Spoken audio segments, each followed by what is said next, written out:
ಮಣಿಗಳೊಳಗಿಹ ಸೂತ್ರದಂದದಿ ಪ್ರಣವ ಪಾದ್ಯನು ಸರ್ವಚೇತನ ಗಣದೊಳಿದ್ದನ ಭರತ ಸಂತೈಸುವನು ತನ್ನವರ ಪ್ರಣತ ಕಾಮದ ಭಕ್ತ ಚಿಂತಾಮಣಿ ಚಿದಾನಂದೈಕ ದೇಹನು ಅಣು ಮಹದ್ಗತ ಅಲ್ಪರೋಪಾದಿಯಲ್ಲಿ ನೆಲೆಸೇಪ. ಮಣಿಗಳೊಳಗಿಹ ಸೂತ್ರದಂದದಿ ಸರ್ವಚೇತನ ಗಣದೊಳಿದ್ದು ಅಂತ ಹೇಳಿ ದಾಸರಾಯರು ಹೇಳ್ತಾರೆ.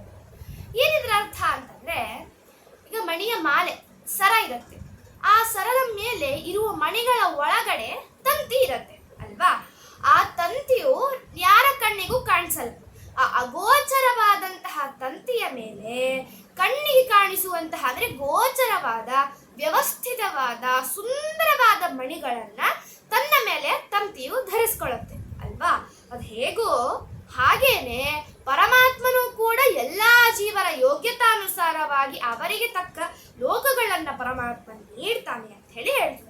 ಇನ್ನ ಆ ಎಲ್ಲಾ ಜೀವರರು ಕೂಡ ತಮ್ಮ ಗುರುಗಳ ಮುಖಾಂತರ ಸೋತಮರ ಮುಖಾಂತರ ಪ್ರೇರಣೆಯನ್ನ ಸ್ವೀಕಾರ ಮಾಡಿ ಅವ್ರೇನೇನೆಲ್ಲ ಹೇಳಿಸ್ಕೊಡ್ತಾರೋ ಅವೆಲ್ಲವನ್ನು ತಿಳಿದು ಅವ್ರೇನೇನೆಲ್ಲ ಮಾಡ್ಲಿಕ್ಕೆ ಹೇಳ್ತಾರೋ ಅವೆಲ್ಲವನ್ನು ಮಾಡ್ತಾ ಇರ್ತಾರೆ. ಯಾರು ಅಂತಂದ್ರೆ ಜೀವರು. ಆ ಎಲ್ಲಾ ಜೀವರು ಅಂದ್ರೆ ಸ್ವತಃ ಮಾಡ್ಲಿಕ್ಕಾಗ್ತದ ಅವರಿಂದ? ಇಲ್ಲ.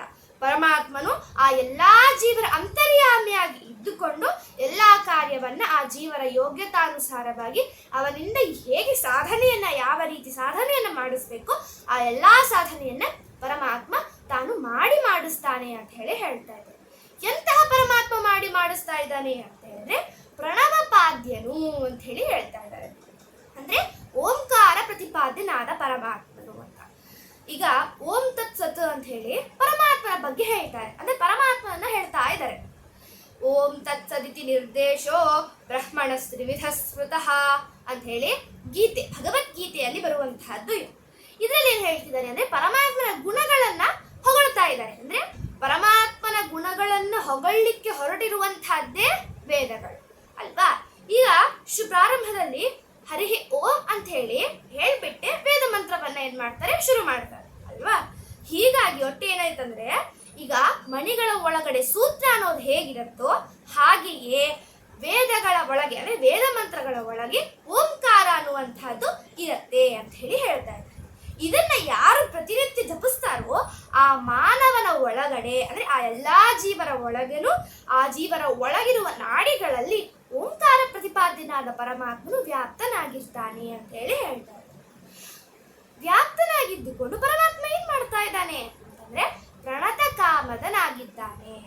ಶರಣಾಗುವಂತಹ ತನ್ನ ಭಕ್ತರಿಗೆ ಪರಮಾತ್ಮನು ಇಷ್ಟಾರ್ಥಗಳನ್ನ ನೀಡುವವನಾಗಿದ್ದಾನೆ ಅಂತ. ಈಗ ವೇದ ಅಂದ್ರೆ ಮಂತ್ರಗಳನ್ನ ಪರಮಾತ್ಮನ ಸ್ತೋತ್ರಗಳನ್ನ ನಾವು ಮಾಡಿದಾಗ ಪರಮಾತ್ಮ ಅಭಿಷ್ಟಾರ್ಥಗಳನ್ನ ಜೀವರ ಇಷ್ಟಾರ್ಥಗಳನ್ನೆಲ್ಲ ಪೂರೈಸ್ತಾನೆ ಅಲ್ವಾ. ಅಂದ್ರೆ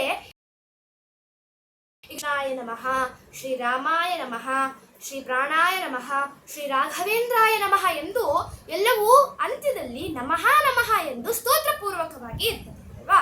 ಇದನ್ನ ಎಲ್ಲಾ ಭಗವಂತನ ಭಕ್ತರು ಕೂಡ ಸ್ತೋತ್ರ ಮಾಡುತ್ತಾ ಭಕ್ತಿಯಿಂದ ಎಲ್ಲವನ್ನೂ ಪರಮಾತ್ಮನಿಗೆ ಶ್ರೀ ಕೃಷ್ಣಾರ್ಪಣಮಸ್ತು, ಪರಮಾತ್ಮ ನೀನೇ ಎಲ್ಲ ನನ್ನಲ್ಲಿ ಇದ್ದು ಮಾಡಿಸ್ತಾ ಇದ್ಯಾ ಅಂತ ಹೇಳಿ ಅನುಸಂಧಾನ ಮಾಡಿ ಪರಮಾತ್ಮನಿಗೆ ಕೃಷ್ಣಾರ್ಪಣಮಸ್ತು ಅಂತ ಹೇಳಿ ಸಮರ್ಪಣೆಯನ್ನ ಮಾಡ್ತಾರೆ ಅಲ್ವಾ. ಆಗ ಅಂದ್ರೆ ಈ ರೀತಿಯಾಗಿ ಶರಣಾಗುವಂತಹ ಭಕ್ತರು ಇದ್ದಾರೆ. ಹೀಗೆ ಅಂತಹ ಭಕ್ತರಿಗೆ ಇಷ್ಟಾರ್ಥಗಳನ್ನ ಪೂರೈಸುವವನಾಗಿದ್ದಾನೆ ಪರಮಾತ್ಮ. ಇಷ್ಟೇ ಅಲ್ಲದೇನೆ ವಿಶೇಷವಾಗಿ ಬೃಹತಿ ಸಹಸ್ರ ಮಂತ್ರದಲ್ಲಿ ಇರುವಂತಹ ಶ್ರೀ ವಿಶ್ವಾಯ ನಮಃ, ವಿಷ್ಣುವೇ ನಮಃ ಎಂಬ ಪರಮಾತ್ಮನ ಸ್ತೋತ್ರವನ್ನ ಯಾರು ಮಾಡ್ತಾರೋ ಅಂತಹ ಭಕ್ತನಿಗೆ ಪರಮಾತ್ಮ ಆಯುರಾರೋಗ್ಯ ಐಶ್ವರ್ಯಾದಿ ಸುಖ ಸಂಪತ್ತನ್ನ ಪರಮಾತ್ಮ ಅಷ್ಟೇ ಅಲ್ಲದೆ ಅವರಿಂದ ಸಾಧನೆಗಳನ್ನು ಕೂಡ ಪರಮಾತ್ಮ ಮಾಡಿಸ್ತಾನೆ ಅಂತ ಹೇಳಿ ಹೇಳ್ತಾ ಇದ್ದಾರೆ. ಅಂತಹ ಭಕ್ತ ಚಿಂತಾಮಣಿ ತನ್ನ ಭಕ್ತರಿಗೆ ಬೇಡಿದ್ದನ್ನ ಕೊಡುವಂತಹ ಪರಮಾತ್ಮನು ಹೇಗೆ ವ್ಯಾಪ್ತನಾಗಿದ್ದಾನೆ, ಎಲ್ಲೆಲ್ಲಿ ಯಾವ ರೀತಿಯಾಗಿ ಪರಮಾತ್ಮ ವ್ಯಾಪ್ತನಾಗಿದ್ದಾನೆ ಅಂತಂದ್ರೆ ಅಣುಮಹದ್ಗತ ಅಲ್ಪರೋಪಾದಿಯಲ್ಲಿ ನೆಲೆಸಿಪ್ಪ ಅಂತ. ಅಂದ್ರೆ ಈಗ ಚಿಕ್ಕವರು ದೊಡ್ಡವರ ಉಡುಪನ್ನು ಧರಿಸ್ಲಿಕ್ಕಾಗಲ್ಲ, ಅದೇ ದೊಡ್ಡವರು ಚಿಕ್ಕವರ ಉಡುಪನ್ನು ಧರಿಸ್ಲಿಕ್ಕಾಗಲ್ಲ. ಯಾಕೆ ಅಂದ್ರೆ ಅವರು ಪ್ರಾಕೃತ ಶರೀರಯಾದವರು. ಅದೇ ಪರಮಾತ್ಮ ಹಂಗಲ್ಲ ಅಲ್ವಾ. ಅವನು ಚಿದಾನಂದೈಕ ದೇಹನು ಅಂದ್ರೆ ಜ್ಞಾನ ಆನಂದ ಇವುಗಳಿಂದ ಕೂಡಿದ ಶರೀರ ಉಳ್ಳವನು ಪರಮಾತ್ಮ. ಅಷ್ಟೇ ಅಲ್ಲದೆ ಸರ್ವಶಕ್ತನಾದವನು. ಆ ಕಾರಣ ಇಡೀ ಜಗತ್ತನ್ನ ಶರೀರವಾಗಿ ಉಳ್ಳಂತವನು ಇಡೀ ಜಗತ್ತಿನಲ್ಲಿ ಎಲ್ಲೆಡೆಯೂ ವ್ಯಾಪ್ತನಾಗಿದ್ದಾನೆ. ಆ ಎಲ್ಲ ಕಡೆ ವ್ಯಾಪ್ತನಾದ ಪರಮಾತ್ಮನು ಈ ಜಗತ್ತಿನಲ್ಲಿರುವಂತಹ ಎಲ್ಲ ಸೂಕ್ಷ್ಮ ಮಾನವನ ಶರೀರದಲ್ಲಾಗಿರಲಿ, ಆ ಶರೀರದಲ್ಲಿರುವ ಸೂಕ್ಷ್ಮ ನಾಡಿಗಳಲ್ಲಾಗಿರಲಿ, ಆ ಎಲ್ಲ ನಾಡಿಗಳಲ್ಲೂ ಪರಮಾತ್ಮ ತನ್ನ ಸೂಕ್ಷ್ಮ ರೂಪದಿಂದ ವ್ಯಾಪ್ತನಾಗಿದ್ದಾನೆ. ಅಂತಹ ಆ ಪರಮಾತ್ಮನ ಸೂಕ್ಷ್ಮ ರೂಪಗಳಿಗೆ ಯಾವುದೇ ಭೇದ ಇರಲ್ಲ.